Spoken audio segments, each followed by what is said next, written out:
Arjun एरिगायसी, D Gukesh आणि R Pragyanand या भारताच्या 3 चेस स्टार्स मध्ये सगळ्यात बेस्ट प्लेयर कोण आहे?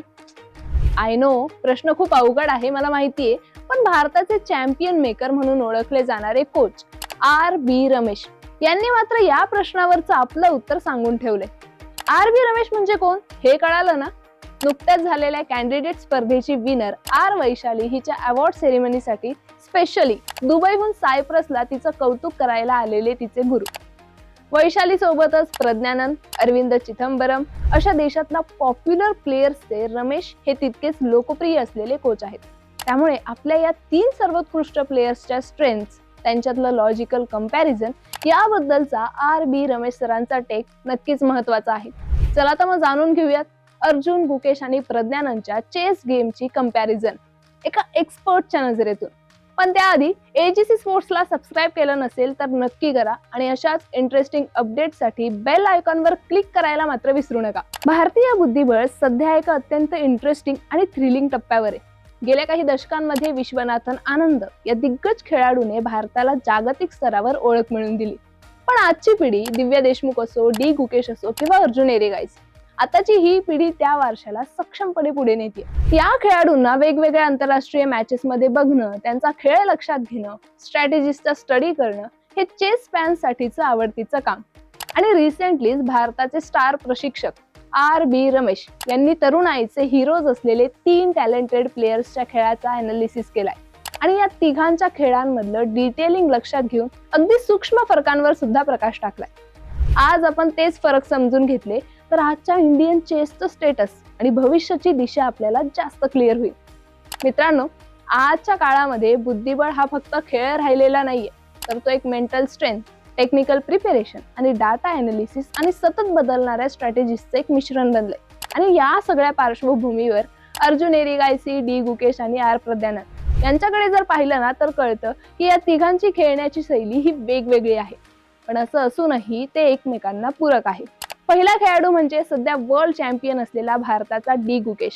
याच्याबद्दल रमेश सर सांगतात की त्याचा आत्मविश्वास हे त्याचं सगळ्यात मोठं वेपन आहे. तो बऱ्याचदा रिस्की चाली खेळतो की ज्या दुसऱ्या कोणत्याही प्लेयर्सला घ्यायची हिंमत होत नाही. त्याच्या खेळामध्ये फिअरलेसनेस हा सगळ्यात मोठा फॅक्टर स्पष्ट दिसतो. तो प्रतिस्पर्धी कोण आहे याचा अजिबात विचार करत नाही. समोर कोणताही मोठा ग्रँड मास्टर असो किंवा कितीही एक्सपर्ट, गुकेश हा फक्त जिंकण्यासाठीच खेळतो. आज जेव्हा तो वर्ल्ड चॅम्पियन म्हणून सगळ्या जगासमोर उभा आहे तेव्हा हा आत्मविश्वास त्याला इतरांपेक्षा वेगळं स्थान देतो. मात्र या त्याच्या शैलीचा एक मोठा धोका मात्र आहे. कधी कधी अति आत्मविश्वासामुळे तो अननेसेसरी रिस्क घेतो. पण जिथे जिंकण्यासाठी आक्रमकता नेसेसरी आहे तिथे त्याची हीच कॉन्फिडंट स्टाईल त्याला पुढे घेऊन जाते, असं प्रशिक्षक आर बी रमेश म्हणाले. आता आपला दुसरा अप्रतिम खेळाडू अर्जुन एरिगायसी. अर्जुन या तिघांमध्ये तुलनेने सगळ्यात बॅलन्स्ड आणि सगळ्यात स्टेबल खेळाडू मानला जातो. त्याचा खेळ चेस जगतामध्ये कम्प्लीट पॅकेज म्हणून ओळखला जातो. तो अत्यंत टफ सिच्युएशन मधून सामना परत आपल्या बाजूने वळू शकतो आणि ही त्याची मानसिक ताकद, त्याची खरी ओळख आहे. आणि काही कारणांनी पराभव जरी झाला ना तरी तो खचत मात्र नाही. या उलट तो त्यातून शिकून पुढच्या मॅचेस मध्ये तो स्ट्रॅटेजिकली आणि अजून स्ट्रॉंग असा कमबॅक करतो.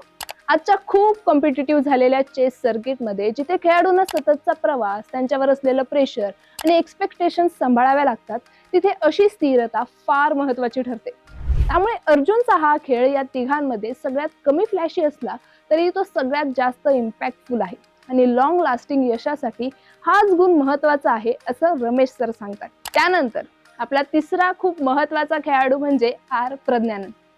आर बी रमेश याच्याबद्दल सांगतात की त्याच्याकडे नॅचरल टॅलेंट प्रचंड आहे. अगदी लहान वयातच त्याने जगातल्या सर्वोत्तम खेळाडूंना पराभूत केलं होतं आणि वयानुसार जसजसा तो डेव्हलप होत गेला तसं त्याच्या खेळामध्ये आणखीनच क्रिएटिव्हिटी आणि ओरिजिनॅलिटी दिसायला लागली. चेस खेळताना बोर्डवरची सिच्युएशन ही जेव्हा कॉम्प्लिकेटेड असते तेव्हा त्याचं डिसिजन मेकिंग स्किल ही आपली कमाल दाखवतं आणि अनेकदा तो धाडसी निर्णय घेताना दिसतो. पण रिसेंटली काही वर्षामध्ये त्याच्या खेळात थोडासा बदल झाल्याचं रमेश सरांनी ऑब्झर्व केलंय. म्हणजेच तो आता जास्त सेफ आणि कंट्रोल खेळताना दिसतोय. यामागचं कारण म्हणजे सततच्या स्पर्धा, वेळेचं लिमिटेशन आणि कन्सिस्टन्सी टिकवण्याचा दबाव. या सगळ्यांमुळे बहुतेक त्याच्या नैसर्गिक स्टाईल वरती थोडं बंधन आलेलं आहे. त्यामुळे आज त्याच्या समोरचं सगळ्यात मोठं आव्हान आहे त्याच्या ओरिजिनल खेळातला मोकळेपणा आणि सहजपणा पुन्हा मिळवणं.